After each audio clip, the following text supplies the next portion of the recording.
সরকারি কোনো গোপনীয়তার জন্য কাউকে গুম করা হলে সেটা গুম হিসেবে যেন বিবেচনা করা না হয়। এটা তো দ্বিচারিতা ছাড়া আর কিছু না। মাননীয় স্পিকার, মানবাধিকার কমিশন অধ্যাদেশ বাতিল করে দিয়ে আবার সেই শেখ হাসিনার 2009 সালের প্রয়োগ করা আইনে তারা ফিরে যাচ্ছে। শেখ হাসিনা খারাপ, আওয়ামী লীগ খারাপ, সবকিছুই খারাপ, কিন্তু আওয়ামী লীগ ক্ষমতায় থাকার জন্য আওয়ামী লীগের যত বিধান আছে, নিয়ম নীতি আছে, সবগুলাই আজকে কি ভালো হয়ে যাচ্ছে মাননীয় স্পিকার। কিন্তু অভ্যুত্থান পরবর্তী যে মানবাধিকার অধ্যাদেশ, যেটাকে সকলেই গ্রহণ করেছে, সেই অধ্যাদেশকে তা বাতিল করে ফায়ে ছুড়ে ফেলে দিয়ে মূলত জাতির সাথে প্রতারণা করছে মাননীয় স্পিকার। এই জায়গায় আজকে সুপ্রিম কোর্ট সচিবালয় অধ্যাদেশ বাতিল করে দিয়েছে।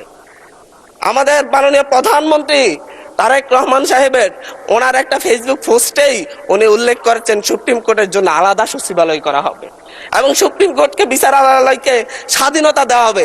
আজকে আইসা বলতেছে সুপ্রিম কোর্ট সচিবালয়ের কোনো দরকারই নেই, কোনো প্রয়োজনীয়তা নাই। এখন যদি বলি যে আমরা বিচার বিভাগের স্বাধীনতা চাই, 28 জন বিচারককে শোকজ করা হয়েছে তাদের অভ্যন্তরীণ মেসেঞ্জার গ্রুপে শুধু আলাপ আলোচনা করার কারণে।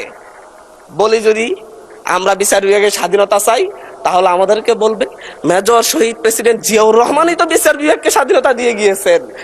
আমরা তো এই বিচার বিভাগের স্বাধীনতার জন্য এতদিনের লড়াই, আজকে আসা টুটি চেপে ধরা হচ্ছে বিচার বিভাগের। মাননীয় স্পিকার, বিশেষ পরিস্থিতি বলতে কি বোঝানো হয়েছে, বিশেষ ব্যক্তি, উপযুক্ত ব্যক্তি বলতে কি বোঝানো হয়েছে, এর ব্যাখ্যা ছাড়া এই আইন পাস করা হলে এর মধ্য দিয়ে স্থানীয় গণতন্ত্রকে আবার গলা টিপে হত্যা করা হয়েছে বলে আমরা ধরে নিব। মাননীয় স্পিকার, ধন্যবাদ মাননীয় স্পিকার।